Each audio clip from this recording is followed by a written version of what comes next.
Hello and welcome to the first official meeting of Team Mixer Taps, the only support group on the internet all about plumbing. If you will consider yourself a part of this illustrious group, don't forget to check out the Team Mixer Taps It's the Right Choice shirt in a link down below to make sure that everybody in your life knows how you feel about this very important topic. We also have one in different colors and with a smaller logo in case you might be carrying out a more covert operation or just can't deny your British sensibilities of trying to minimize looks in your direction at all times. Now, if you're on the anti-Mixer Taps team and have been sent here to spy on us, just know that we know who you are. And also, you're very welcome here because any engagement on this video will just make sure that our cause is spread further. Anyway, if you've just joined our group, my name is Kaylin. I'm a dual UK and American citizen, and I am the leader of Team Mixer Taps. After 10 years in the UK, I am basically ready to wage a war over this topic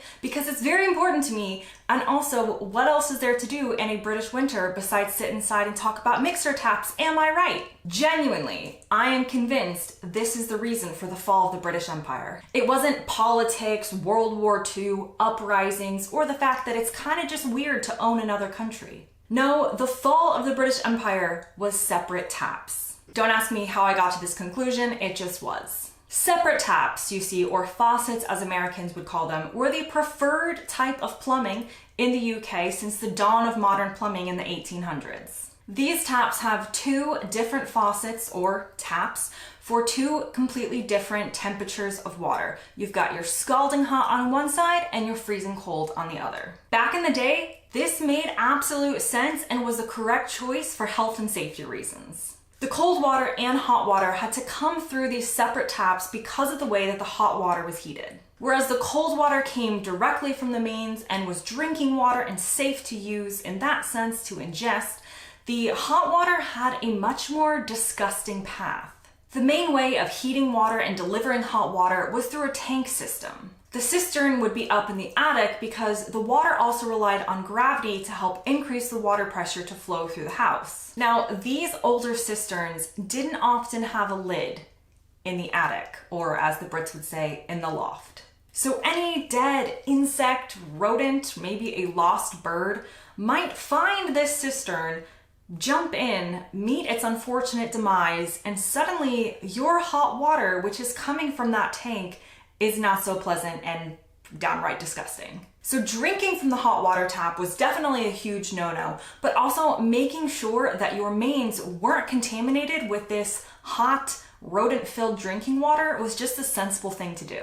Separate taps just made this much easier and foolproof back in the day of early plumbing. Side note, in case you're an American and confused about the water tanks in the attic and have never heard of this before, in the US it was much less common to have that water tank in the attic system to rely on gravity because the US water pressure is typically higher than that of the UK, and the US system was able to keep more houses at a constant pressure over a larger scale, where in the UK it more relied on being house to house in terms of how the water pressure was. Anyway, back to the taps. In 1880, New Brunswick resident Thomas Campbell comes along, looks at the taps, he's like, this is completely stupid. I'm scalding my hands on one side and freezing them on the other. This is absolute madness and something must be done. He invents what Brits now know as a mixer tap and Americans know as, well, nothing really. It's basically just a faucet to them because they don't know any different. A mixer tap allows the hot and the cold water to come together within the tap. Technically, it doesn't come out until the very end when it reaches your hands, but it's all in one system. Now it's not two separate taps. The lines are being fed through one tap and essentially at the end of this process combining together. Valves within the tap help to regulate how much hot versus how much cold is being pumped in, and this also is designed to help prevent that cross-contamination we were talking about in the past. Now, North Americans took one look at Thomas Campbell's invention and were like, thank God. We worship at the altar of convenience and will do anything to make our lives easier. On the other hand, the UK in public sentiment and regulations were like, you know what? This is the way we're used to doing it, so this is the way we're going to continue to do it for no particular reason other than that.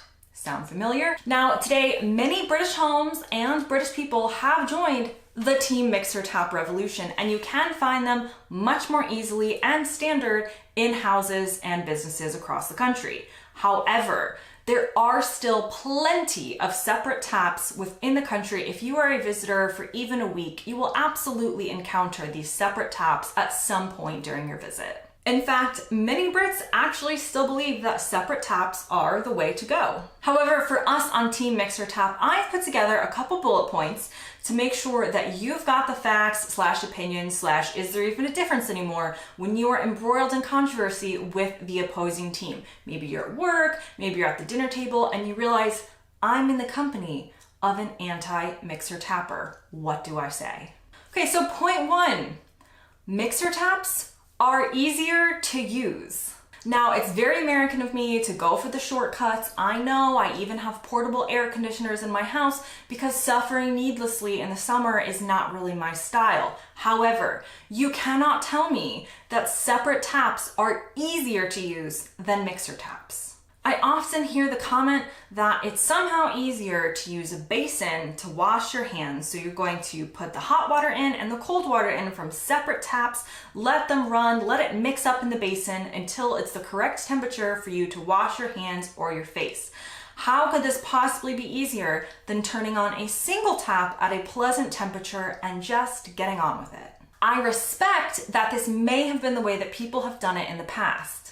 I actually think if you're still doing it this way because it makes you happier, then more power to you. Your stoicism and refusal to adapt to modern inventions is very British of you, and I applaud you for that. But to argue that it is easier to use separate taps than a mixer tap, it just seems like a stretch. Point number 2, mixer taps waste less water, not more. Some people argue that mixer taps waste more water than using separate taps. The idea being that running a mixer tap to wash your hands or wash your face would take more water than to fill up a basin or bowl or bucket in the sink, and then when it is filled, to wash your hands or wash your face in it. However, here on Team Mixer Tap, we say to you, how do you think the water got into the basin in the first place? It has to run at some point, whether to fill up the basin or to simply use the running water to wash your hands or face. Unless you are being a terrible member of society and leaving the water on while you're brushing your teeth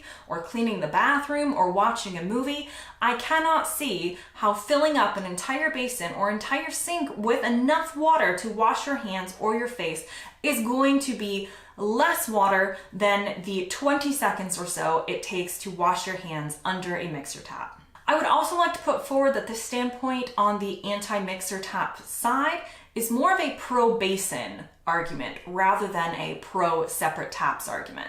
You can still use the basin in your sink with a mixer tap if that's important to you. Point number 3.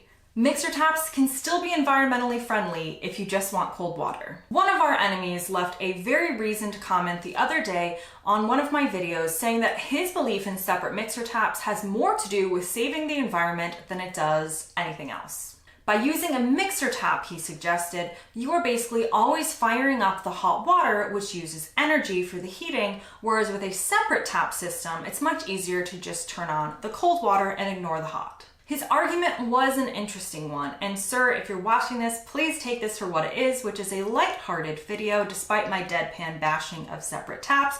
You're a very valued member of the Girl God London community, even if you don't join us on Team Mixer Taps, but we're gonna go ahead and reject this argument. You can always just turn on the cold water with a mixer tap. Your controls will work somehow, some way, so you can make sure that you're all the way to the cold and the hot water doesn't fire up. I think his argument was more based in the idea that many people with mixer taps won't ensure that they're always using cold water, and it would be more likely that someone with a mixer tap would use more hot water than someone who had to make the active decision to turn on the hot water with a separate tap. In that way, anti-mixer tap team, your dedication to the environment is commendable. However, Team Mixer Taps wholeheartedly believes that in a country not particularly known for its heat waves, the joy of being able to wash your hands with at least tepid water instead of water shipped straight from an iceberg is worth the energy use. That brings us to the end of our very first meeting for Team Mixer Taps. I'd like to thank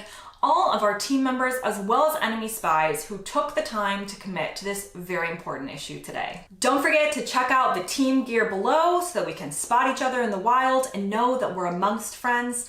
And don't forget, Team Mixer Taps, it's the right choice. See you next time.